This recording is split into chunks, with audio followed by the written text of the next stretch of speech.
Cleveland Clinic, Florida provides individualized treatment plans for excellent outcomes of health problems ranging from the most common to the most complex, even in cases considered untreatable by others. Cleveland Clinic, Florida. Every life deserves world-class care. It's the After the Show podcast, precious baby. We don't care, we're about to swear on the air. It's the After the Show, so tune in if you dare. KVJ, get your skate every single day. It's uncensored. We can say what we want to say. All right, here we go. Happy Monday. Okay. Welcome to it. Yeah, Monday. Love it. Yeah. Got a couple of emails here. I see Virginia's going through her big old stack over there of the thank you notes from the people that donate for the KVJ 48. So everybody that donated, you are going to get a little tax form like we promised, sent to your address, and all of us will sign it, and it says, exactly what you gave. And then when you go do your taxes, you bring this paper to them, and this is also your receipt, and you get it counted towards you on your tax deductions. I have the worst signature. It always looks like I'm asking for ransom money. I have the worst handwriting ever, but it's just like a big freaking line. I'm trying to not swear so much. It's a big old line.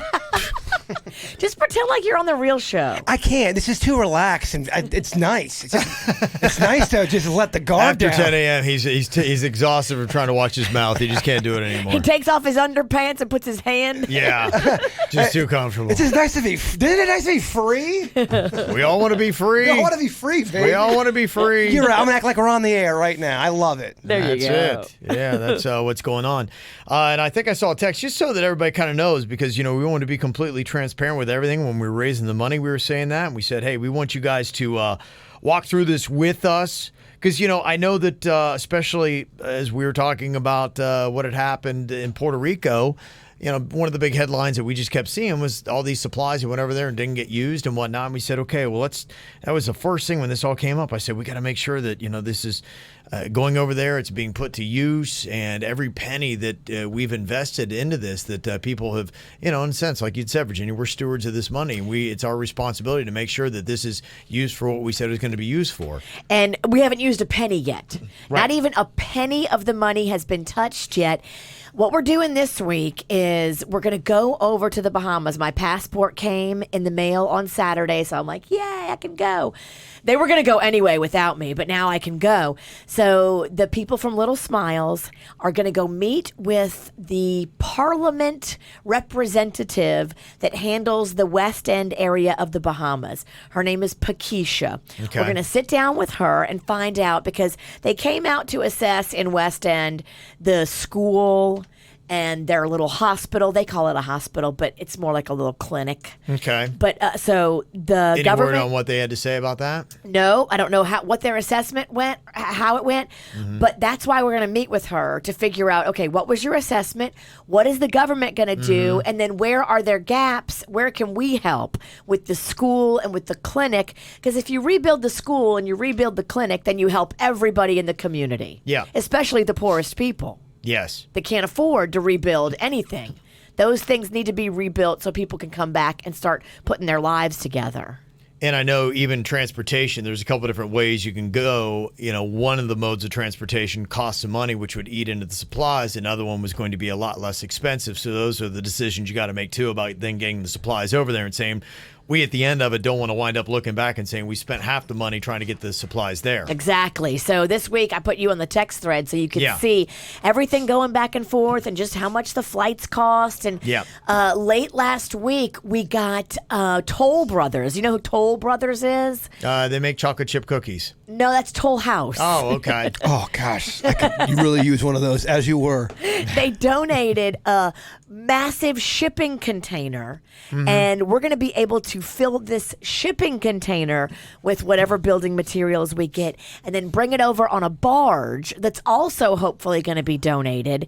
And so really, we're still going to be sitting at zero to pay for our stuff to go over there. And that would be amazing. Right, okay. That we're not paying all this money for transport, that we're just focusing on the actual building materials and helping these people. And After we meet with the Parliament, we'll get a very clear vision, I think, after. And it looks like maybe Thursday I might go over there. Yeah, it's just really tough. I was reading an article today about, what's going on in the Bahamas. And it is interesting because it is the tale of, two different zones. The southern part of the Bahamas, it's business as usual and tourism is thriving. And thankfully people are going there. And then the northern part of the Bahamas, it's not even close. It's complete, total devastation they're still dealing with. And even trying to get groups over there, they're coming back and they say the smell of death is tough to deal with.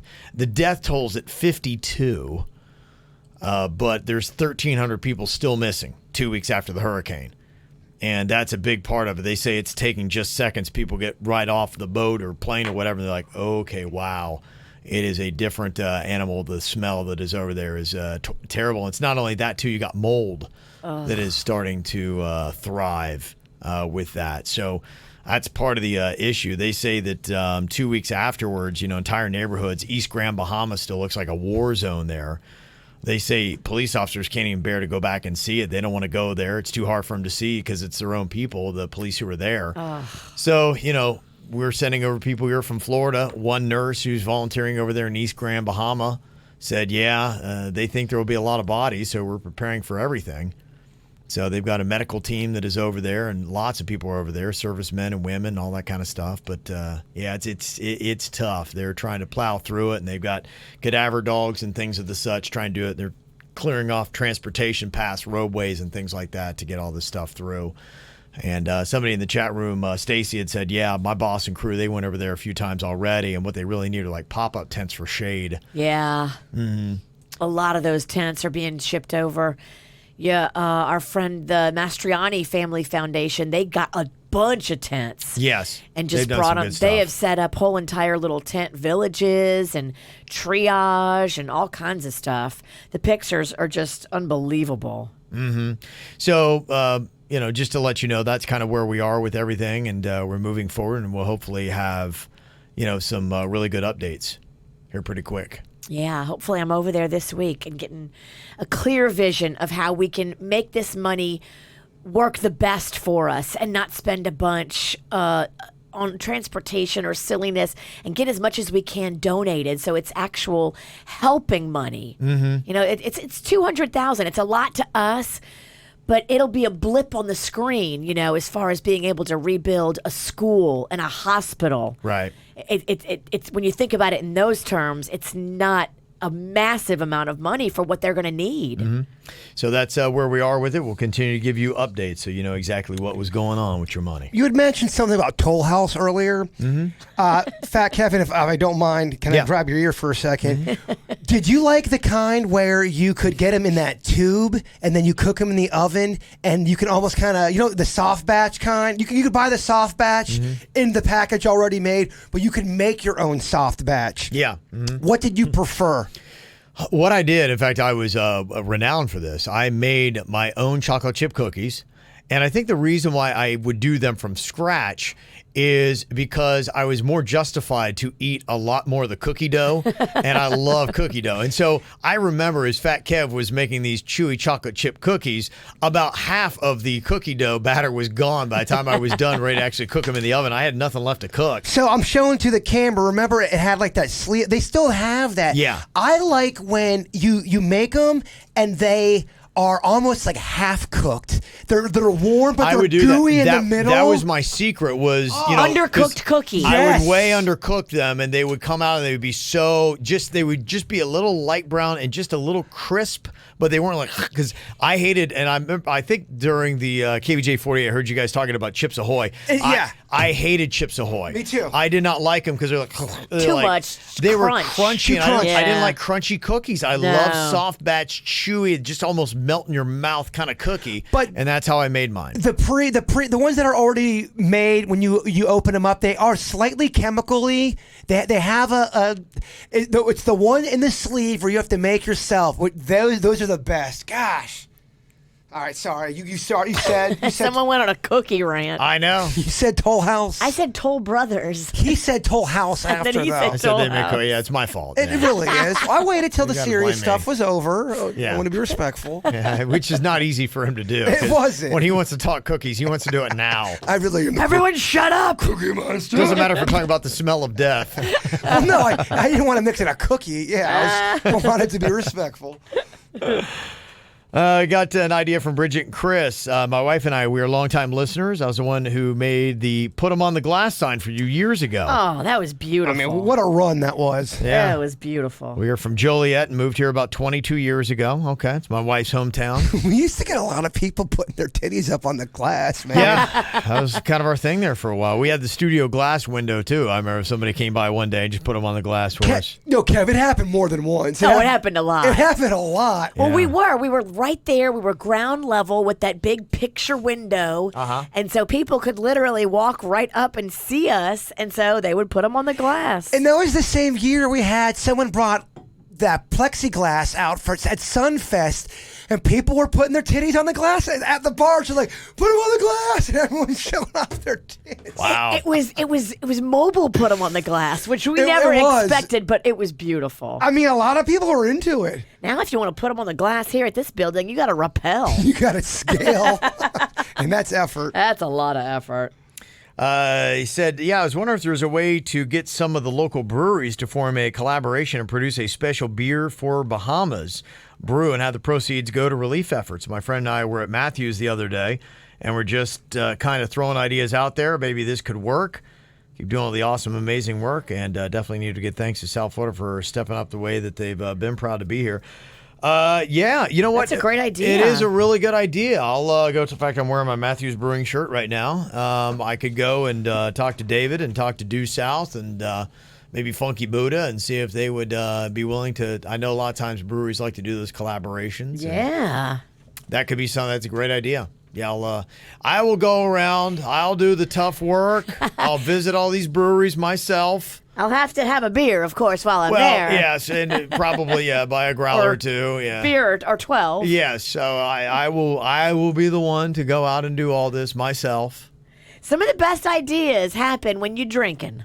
Oh, I mean, Oh, I hear you. I think right in between, like that one article you brought up, or that study when you said when someone gets to about 2 beers in, a beer and a Sweet half. spot, yeah, and creativity, There yeah. really is a sweet spot where you want to be creative, and I think you get some good stuff out of it, and it's about the 4th beer where you're like, it's fucking. You lose yourself. Yeah, a little bit. Yeah, but a couple of beers and sitting down where you're not pressed for anything, and you put your damn phones away, and you do enough to kind of like knock out the stress, you relax, and you lower the inhibitions just a bit. That's when the ideas can flow. It's very cozy when It that is. happens. That's why you do it. That's why sitting at a brewery, I love doing brainstorming at breweries. Sit down, we have a couple beers, and let it ride. Do you want to do brewery brainstorming Monday? Brainstorming Monday. Yeah, Yeah. get a couple. It's a long name. Get a couple pops. Brewery Brainstorming Monday. It is tough.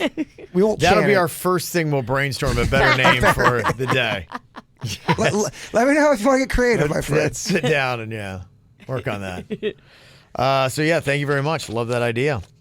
Got a lot of people complaining about the HOAs. That's always a hot topic. Oh, it was so funny. I was walking Chewy yesterday, and I had my earphones on, and this woman's walking too, and she stops me. I'm thinking, oh, man, she's going to complain or something. And she goes, hey, I just want to let you know, I agree with you. The HOAs are a bunch of bitches. She said something along those lines. Okay, She yeah. kind of paraphrased my thoughts and All your right. thoughts about the HOA. She's one of us. Those are our people. Yeah. Tracy said the struggle with the HOA is real, just like Bigfoot. We had the same struggle, but with trucks in our neighborhood. Unfortunately, those rules are over 20 years old, and progress has been made since then. And this day, the trucks are way nicer than some cars. My husband had to get on the board. We are 46. He bought the truck as soon as he was on the board, and trucks appeared like cockroaches in our neighborhood. Don't give up your fight. My husband butted heads with one member. She was fighting knowing she was building a house in Jupiter. They are all a-holes. Don't give up the fight, V. I won't. I mean, I've got time on my side. The majority of the guys that I met with, they might have months. To echo that email, though, that really is a weird thing because I've always had a truck. I've driven a truck pretty much since I was in my early 20s, and certain neighborhoods, they really do discriminate against trucks. They will tow your ass if you're there past midnight. It's so stupid. It is. What are you doing? And some of these places really don't have visible signs. So you're going, you're like, it's like 2 o'clock and you're visiting a girl. You're trying to do a booty call. Yeah, you're trying to get a little booty. You go out there at 2 o'clock to get some Taco Bell. Your truck is gone. It's some bullshit. Yeah, I was telling you that my wife had me sign up for this next door, whatever it is. Oh, it's fascinating. Yeah, I was just like, I don't need anything else to go through. And now I'm getting like a couple emails daily, and I can't get enough of it. See? I know, I'm the same way. I am in the next door group of North Jupiter is what they call it, where I am. And it's all the people that live in my community and all the outlying area.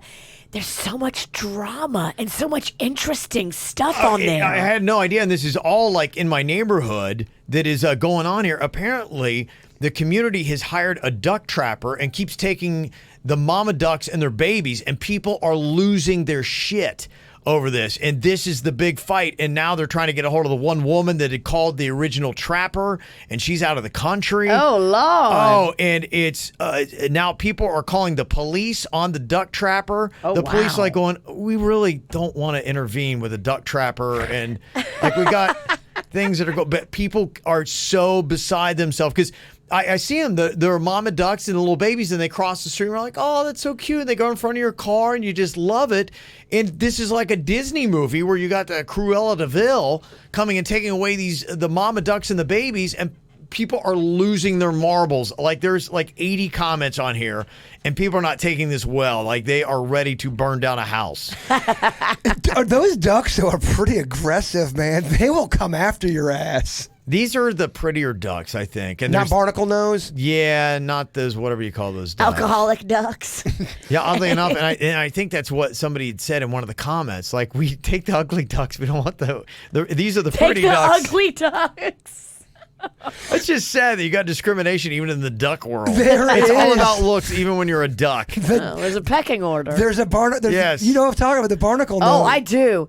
They look like they have alcoholic syndrome where the nose gets all jacked up. But aren't those the cute ducks? The baby cute ducks turn into that, I think. They're all cute when they're babies. They are all adorable, but I think they all eventually go into barnacle nose. No. I do. No. The HOA allocates $2,500 a year for duck removal. I plan to object next meeting. Greta is on it. Get him, Greta. She loves the ducks. It's a lot of money to pay for duck removal. If Greta likes the ducks and she doesn't want to pay that money, I get it, Greta.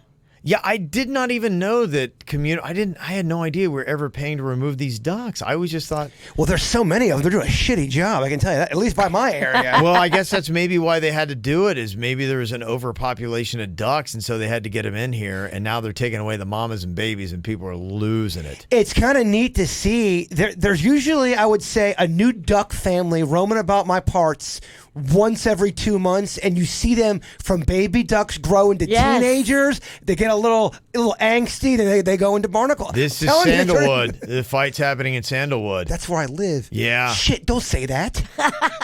You said that. No, me. I'm yelling at myself. Are you okay? No. Yeah, you're talking about the amount of ducks. This is where this is all going down. Oh, we lead the league in barnacle nose ducks. There is a big fight about the duck removal. Some people are like, we lead the league in barnacle ducks, and they've hired trappers to do it, and now they're taking away the mamas and babies, and people are losing their shit on the other side.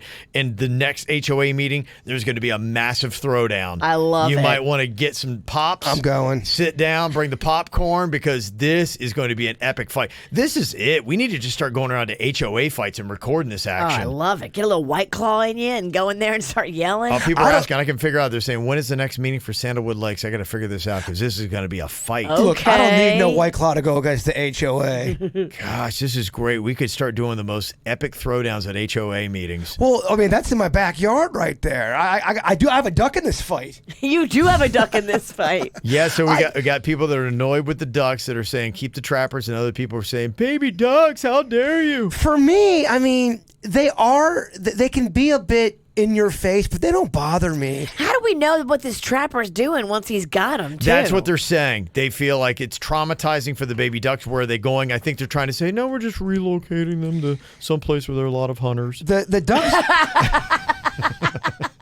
The ducks don't bother me.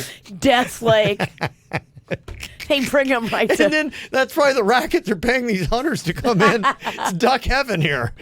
I mean, so many ducks. Yeah. I mean, if you can't leave with at least one dead duck. Wow. Damn, you've uncovered quite a bit on Nextdoor. Like I said, I don't need any more emails to go through in the course of the day, but I'm almost inviting them because it's just nonstop good material. Well, you're discovering stuff in my own backyard, Kev. I had no idea. I'm just going through and never even knew there was such a duck fight happening. People put up messages, like I'm looking at one right now, like they're looking for a roommate. They're looking for this. They're looking for that.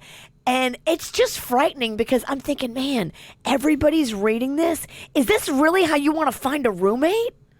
Yeah, man. Yeah, that's what's going on.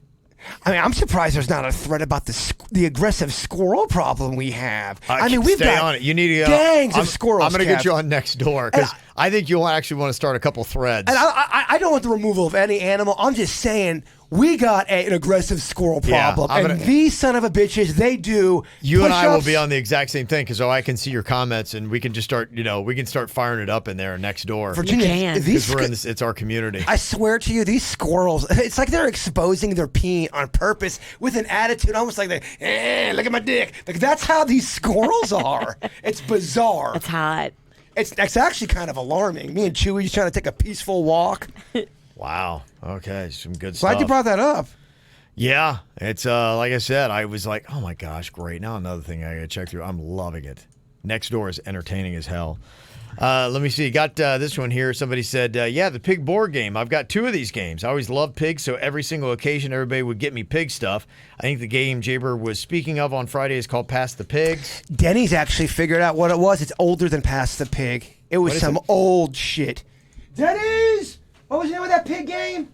I'm sure everyone really wants to know. It was. He'll have the answer. He'll be here in about 20 minutes. He's walking from the next room. Denny's, what was the name of that pig game? Oh, I can't remember. Shit, Denny's. He's been selling it. All that. Oh, Denny's will know. Denny's will definitely know. I found it and then I told it to you and then I completely moved on with my life. He's over there in the world of shrimp. He's worried about shrimp. I forgot. He's knee deep in shrimp. He's teaching them tricks. He's got some trick shrimp A here. shrimp circus? Yeah, that'd be great. Oh, trained shrimp. That'd actually be a great party. Can you imagine that trick shrimp? I would love to watch the shrimp do the trapeze. I will say, he and Jen have really set up their place in such a cozy manner where you just lay back and you could just stare in their section of shrimp and weird crystal balls. I mean, it definitely looks like a weed den. Pigmania. Pigmania dice game. Man, is it fun. Okay, as you were. Sounds amazing. You all asked. Did you even ask? Did you order Pigmania? Oh, I didn't order it, no. I definitely didn't ask. I thought Kevin read something. I thought that was a pig email. I could just be making shit up. Mm-hmm. We're talking about ducks, pigs. Did you see this where the bird population in the U.S. and Canada has dropped by 3 billion since 1970? It's a 29% drop in the bird population. There's a lot of birds that have just gone away and they're just gone. It's a bit alarming, no? I was going to say that seems like something that... biblical? Somebody might want to look into that. It seems like it's... What's going on here? That's why they're talking about it, because it's like, okay, what's happening? Because so go the animals, so go the people.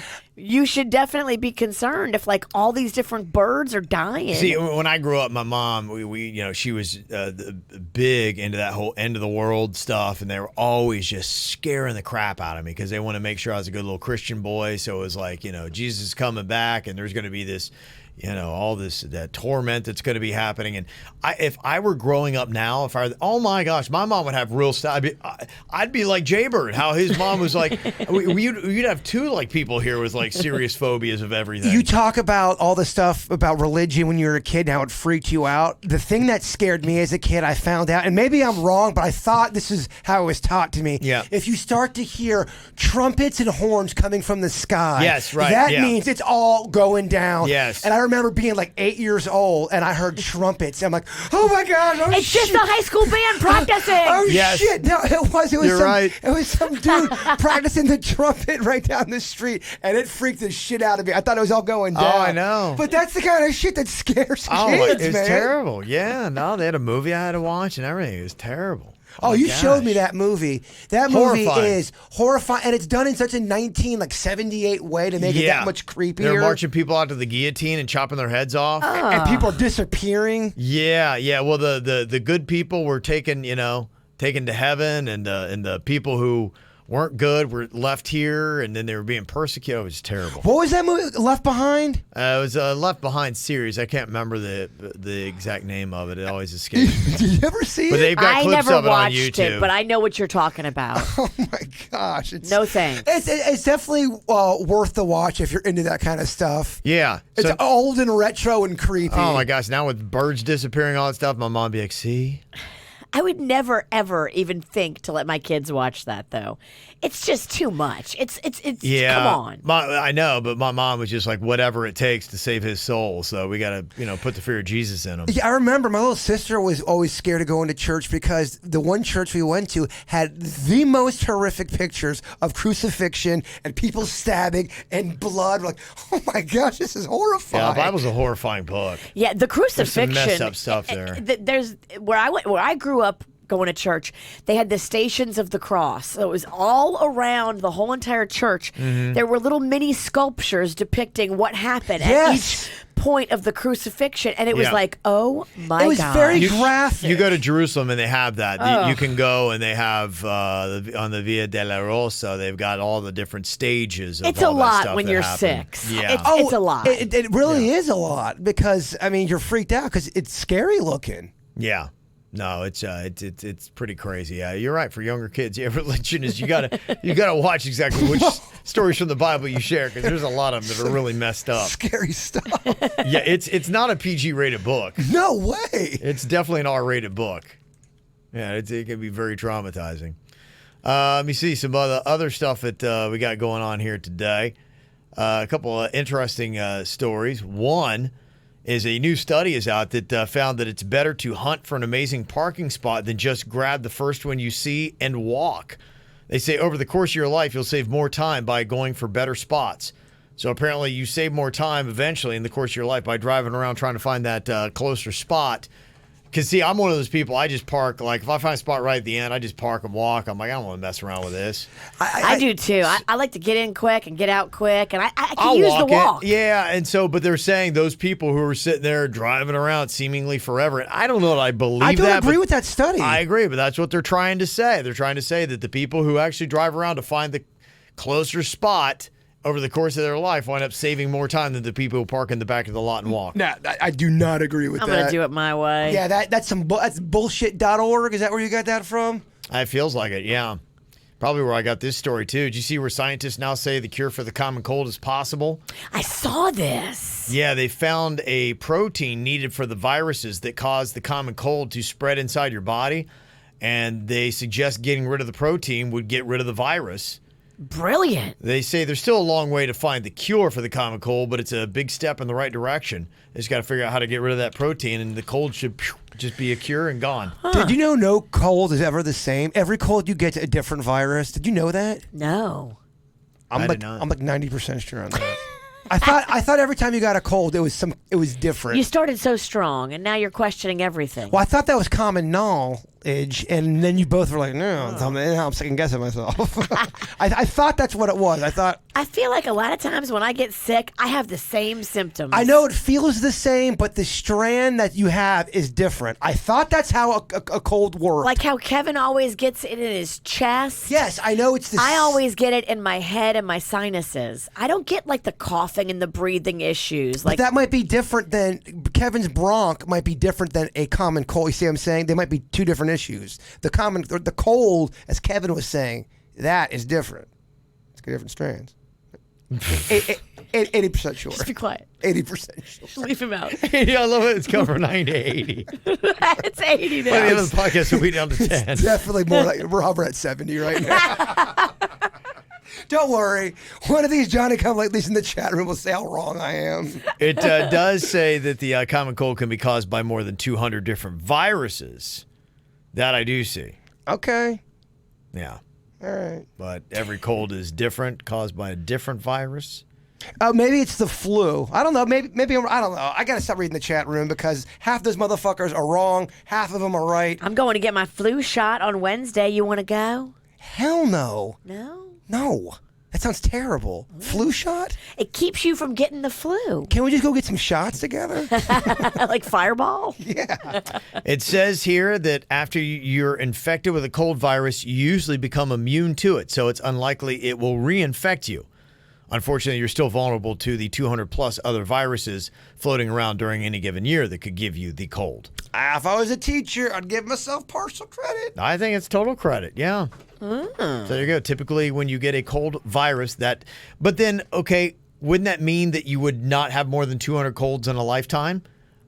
There's no way I've had 200 colds in my lifetime. If there's really only 200 viruses that cause it, it would seem like you could never have more than 200 colds Right. in a lifetime. You'll tap out. Right. I also think people kind of misconstrue a cold and sinuses sometimes. They're not the same, right? The common cold is a different thing. Sure. I know that Denny's get sinus. I get sinuses all the time. But a lot of time it starts as a cold and then turns into a sinus infection. But I think what that study shows is, you probably won't get 200 separate colds in your life. Good news. Okay. I think. We don't know. 65%. Yeah. I'd seen something on germs, too. Washing your hands is better at killing the flu virus than using a hand sanitizer. Really? Yeah, they studied patients' hands who had the flu virus on them. Some washed their hands, others used hand sanitizer, and the virus wasn't destroyed after 2 minutes of exposure to sanitizer. It took about 4 minutes for the virus to be completely deactivated. That compares to just 30 seconds with hand washing. Huh. I'm big into the hand sanitizer because it's easier, and soap and water dries out my hands a lot.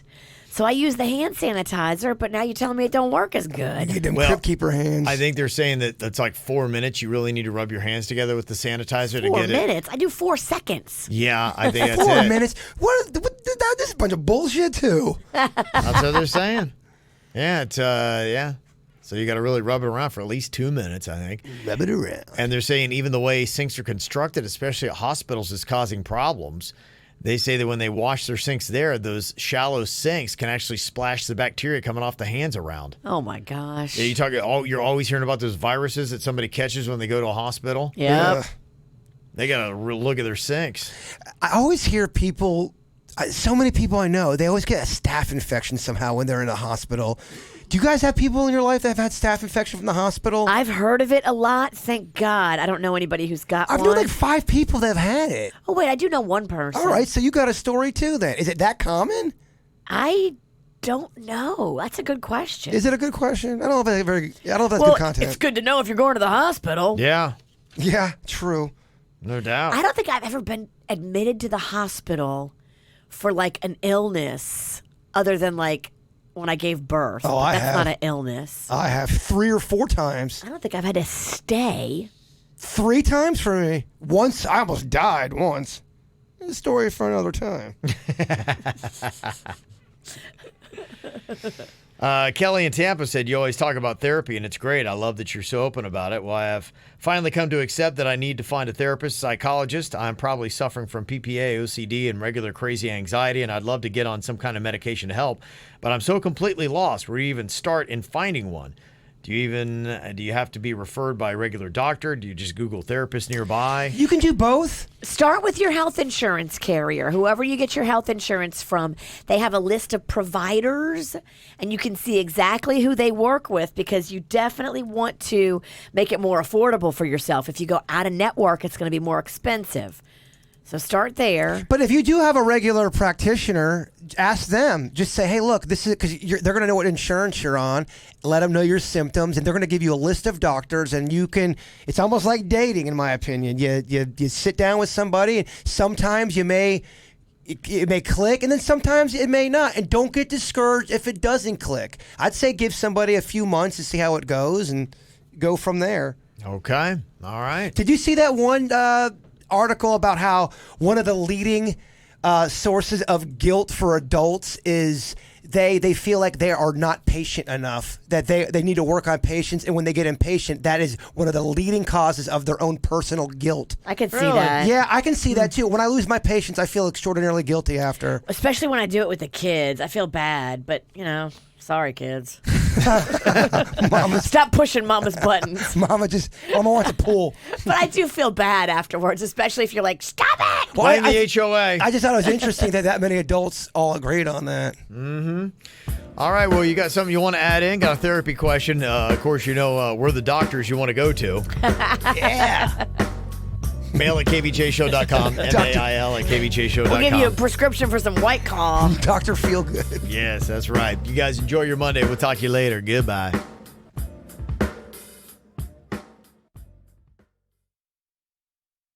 Cleveland Clinic, Florida provides individualized treatment plans for excellent outcomes of health problems ranging from the most common to the most complex, even in cases considered untreatable by others. Cleveland Clinic, Florida. Every life deserves world-class care.